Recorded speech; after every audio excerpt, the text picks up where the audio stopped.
नाज़रीन, मैं हूं तलहा लबीब और रियलिटी फैक्ट्स की एक और वीडियो में खुशामदीद। नाज़रीन, आम तौर पर समंदर की कोस्टलाइन बढ़ाने के लिए आर्टिफिशियल आइलैंड्स बनाए जाते हैं और इनकी जीती जागती मिसाल दुबई के पाम आइलैंड्स हैं। समंदर की लहरों के खिलाफ जाकर वहां जमीन के टुकड़ों को बनाना वाकई ही एक मुश्किल तरीन चैलेंज होता है। लेकिन आज आप एक ऐसे सिटी के बारे में जानेंगे जिसको समंदर में नहीं बल्कि समंदर को रेगिस्तान तक लाया गया है। जी हाँ, यहाँ बात हो रही है कुवैत में मौजूद सबा उल अहमद सिटी की, जो कुवैत के बिजनेस टाइकून खालिद अल मरज़ूक का ख्वाब था। कुवैत की कड़कती गर्मी और रेगिस्तानों के बीचों बीच खूबसूरत शेप का समंदर और इसके गिर्द 2.5 लाख लोगों के लिए एडवांस इंफ्रास्ट्रक्चर बनाना एक ऐसा मिशन था जिसमें इंजीनियर्स को कुदरत के कानून के खिलाफ जाकर काम करना पड़ा। लेकिन सवाल यह है कि कुवैत को इस मेगा सिटी की जरूरत ही क्यों पेश आई? इसमें ऐसी क्या कॉम्प्लिकेशंस पैदा हो गईं कि पिछले 32 सालों से इस पर आज तक काम किया जा रहा है? और सबसे बढ़कर ये कि इस सिटी को बनाने में इंजीनियर्स को किस हद तक जाना पड़ा। नाज़रीन, आगे बढ़ने से पहले रियलिटी फैक्ट्स को सब्सक्राइब कर लीजिए और बेल आइकन को जरूर दबा लीजिए। दोस्तों, कुवैत दूसरे मुल्कों के मुकाबले में तो बहुत छोटा है, लेकिन इसके बावजूद भी ये मिडिल ईस्ट का दूसरा अमीर तरीन मुल्क है। कुवैत इतना अमीर मुल्क है कि दुनिया की सबसे ज्यादा वैल्यू रखने वाली करेंसी कुवैती दिनार ही है। जहां हमें इंडिया में 78 इंडियन रुपीस का $1 और पाकिस्तान में 210 रुपए का $1 मिलता है, वही कुवैत में अल कुवैती दिनार के बदले में 3.2 US$ मिलते हैं। और इसकी सबसे बड़ी वजह यहाँ से निकलने वाला क्रूड ऑयल है। हर साल कुवैत लगभग 300 करोड़ बैरल से ज्यादा ऑयल प्रोड्यूस करता है। एक तो इतनी ज्यादा ऑयल प्रोडक्शन और फिर ऊपर से कुवैत की पॉपुलेशन भी सिर्फ 42 लाख ही है। यही वजह है कि यहाँ का हर एक शख्स जरूरत से ज्यादा अमीर है। कुवैत में ऐशो आराम वाली तमाम चीजें रखना एक आम सी बात समझी जाती है। और ये सब कोई अभी से शुरू नहीं हुआ, बल्कि कुवैत की किस्मत 85 साल पहले बदली थी, जब यहाँ से पहली बार ऑयल निकलना शुरू हुआ था। 1980s में कुवैत के पास पैसा तो बहुत था, लेकिन अब उनके पास लग्जरी विलास बनाने के लिए जगह कम पड़ गई थी। कुवैत का तकरीबन सारा एरिया ही बंजर रेगिस्तान से भरा हुआ है। यहाँ पर बेसिक फैसिलिटीज ना होने की वजह से रहना काफी मुश्किल होता है। इसी वजह से सबकी कोशिश थी कि समंदर के किनारे अपना विला या फार्म हाउस बनाया जाए ताकि ठंडी हवा के मजे लिए जा सकें। बढ़ती हुई डिमांड को देखते हुए कुवैती बिजनेस टाइकून खालिद अल मरज़ूक ने एक ऐसी लग्जरी सिटी बनाने का ख्वाब देखा जिसका विला प्राइवेट बीच में बना हुआ होगा। लेकिन ऐसा सिर्फ तब मुमकिन होता जब कोई कोस्ट लाइन पर कोई खाली जगह होती। कुवैत सिटी पहले ही आधे से ज्यादा कोस्ट को कवर कर बैठी थी और बकाया बच जाने वाले कोस्ट पर कई प्रोजेक्ट्स पहले ही बन चुके थे। सऊदी अरब के बॉर्डर से सिर्फ 15 किलोमीटर पहले पर्शियन गल्फ एक नेचुरल क्रैक सिस्टम बना हुआ था। लहरों के प्रेशर से इन क्रैक्स में पानी काफी अंदर तक जाता था। ये देखकर खालिद अल मरज़ूक को आइडिया आया, क्यों ना इन नेचुरल क्रैक्स को इस्तेमाल करके यहाँ एक पूरी सिटी बनाई जाए, जिसमें इन क्रैक्स को एक्सीडेंट करके अपनी मर्जी की शेप दी जाए। ख्वाब तो उन्होंने देखा था, लेकिन इसको पूरा करना किसी हद तक मुश्किलात को बढ़ाने के बराबर था। ये किसी के वहमो गुमान में भी नहीं था कि नॉर्मली ऐसा हो सकता है कि नेचुरल कोस्ट लाइन्स हवा और लहरों की प्रेशर से बनती हैं, और अगर कोस्ट लाइन को आल्टर या चेंज करने की कोशिश की जाए तो ये कुछ ही दिनों में वापस अपनी ओरिजिनल हालत में आ जाती है। अब रेगिस्तान में ऐसा क्रैक सिस्टम बनाना हो जिसकी शेप भी पसंद की हो और ये नेचुरल पावर्स इसकी शक्ल भी ना बिगाड़ पाएं, तो इसके लिए ऐसी प्लानिंग की जरूरत होती है जो कुदरत के कानून के खिलाफ जाकर काम करें। और यहाँ भी कुछ ऐसी ही प्लानिंग की जरूरत थी। 1986 में खालिद अल मरज़ूक के बेटे फवाज अल मरज़ूक ने एक ब्रिटिश इंजीनियरिंग कंपनी से कॉन्ट्रैक्ट किया, जिन्होंने दिन रात एक करके इस मेगा प्रोजेक्ट का डिजाइन बनाया।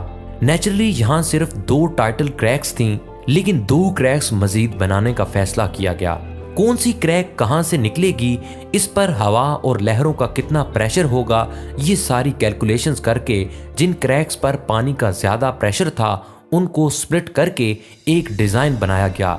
लेकिन अभी मामला प्लानिंग फेज में ही था कि एक बहुत बड़ी मुसीबत आन खड़ी हुई। 1990 में इराक ने कुवैत पर हमला कर दिया। इराकी सिर्फ 2 दिन के अंदर अंदर पूरा कुवैत पर कब्जा करके बैठ गए। सी सिटी की कंस्ट्रक्शन तो बहुत दूर की बात थी, इस दौरान तो लोगों के चले चलाए बिजनेस भी ठप हो गए और लोकल्स अपने घरों में बंद रहने पर मजबूर हो गए। अमेरिकन ने कुवैत की मदद की और इराक के खिलाफ मुकाबला किया। 1 साल तक ये मामला चलता रहा, लेकिन जब इराकी सोल्जर कमजोर पड़ गए तो उन्होंने जाते जाते कुवैत की 700 से ज्यादा ऑयल वेल पर आग लगा दी। ना सिर्फ इतना, बल्कि इराकी फौज ने ऑयल वेल्स के आसपास अंडरग्राउंड माइंस इंस्टॉल कर दी ताकि कोई भी आग को बचाने की हिम्मत ना कर सके। ये आग इतनी खतरनाक थी कि अगले 10 महीनों तक ये नॉन स्टॉप चलती रही। आग लगने से कुवैत को रोजाना 60 लाख बैरल्स का नुकसान हुआ था, यानी टोटल 10 महीनों के 180 करोड़ बैरल्स का नुकसान। पूरी दुनिया में 15 दिनों तक जितना ऑयल इस्तेमाल किया जाता है इतना ही ऑयल कुवैत में जला दिया गया था। 10 महीनों के बाद जाकर कुवैत ने इस आग पर $1.5 अरब खर्च करने के बाद काबू पाया। ये हिस्ट्री का एक ऐसा वाकया था जिसने अगली कई सालों तक कुवैत को खोखला करके रख दिया। जब कुवैत इस मसले से निकला तो तब तक बहुत देर हो चुकी थी। एक और गल्फ कंट्री में ऐसे ऐसे प्रोजेक्ट्स जन्म ले चुके थे कि इनके सामने कुवैत सी सिटी का प्रोजेक्ट किसी खाते में नहीं था। जी हाँ, हम बात कर रहे हैं दुबई की। यहाँ दुनिया का सबसे महंगा 7 स्टार होटल बन चुका था और आर्टिफिशियल आइलैंड की कई प्रोजेक्ट्स भी स्टार्ट हो चुके थे और दुनिया की सबसे ऊंची बिल्डिंग बुर्ज खलीफा की कंस्ट्रक्शन भी स्टार्ट हो चुकी थी। दुबई ज्यादातर इंटरनेशनल अट्रैक्शन पहले ही ले चुका था, लेकिन फिर भी कुवैत ने 2004 में सी सिटी कंस्ट्रक्शन का काम स्टार्ट कर दिया और फैसला किया गया कि एक एक करके फेज कंप्लीट किए जाएंगे। सबसे पहला काम था फेज 1 और 2 पे खुदाई करने का। इसलिए 40 bulldozer, 90 article Templars, 87 exporters dumpers और क्रेन्स मंगवाए गए। ये कोई आम खुदाई नहीं थी, क्योंकि रेगिस्तान के इस हिस्से में सिल्ट पाई जाती है। सिल्ट एक बहुत सॉफ्ट किस्म की सैंड होती है जिसके ऊपर कोई भी बिल्डिंग खड़ी नहीं हो सकती है। बिल्डिंग तो क्या, इस पर चलना भी मुश्किल होता है। लिहाजा पहले खुदाई करके ऊपर वाली लेयर से रेत अलग की गई और फिर नीचे से सिल्ट को बाहर निकाला गया। इसके बाद वहीं रेत डालकर जमीन का लेवल बढ़ाया गया ताकि आने वाले सालों में ग्लोबल वार्मिंग की वजह से समंदर का लेवल बढ़ जाए तो इससे साहिल पर बनने वाले विलास पर कोई असर न हो। इस प्रोजेक्ट में सिल्ट और रेत की खुदाई बहुत मैसिव लेवल पर की गई थी। कई महीनों तक 24 घंटे वर्कर्स की एक आर्मी इस काम पर लगी रही। प्रोजेक्ट के एस्टीमेट के मुताबिक सी सिटी फेज 1, 2 और 3 में से total 27 million cubic metre sand निकाली गई।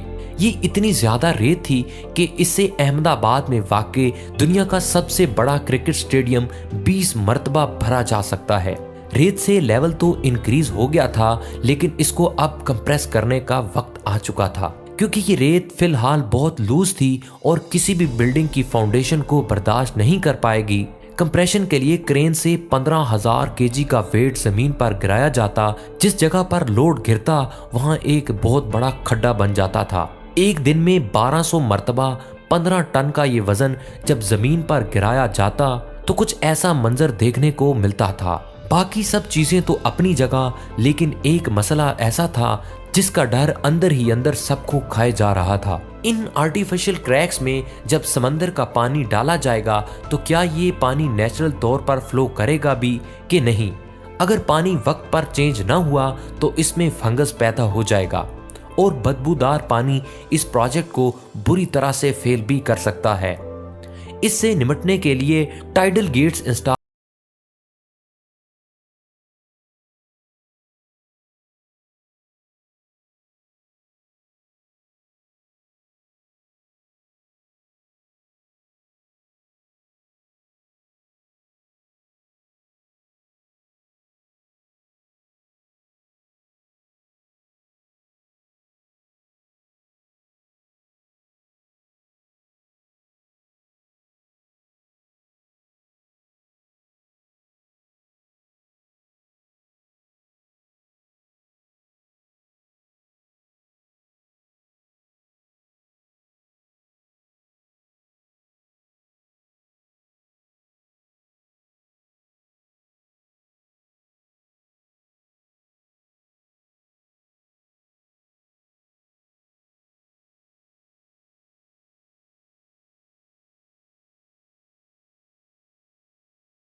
हबीब को दीजिए इजाज़त। मिलेंगे एक नई वीडियो में, तब तक के लिए अल्लाह निगहबान।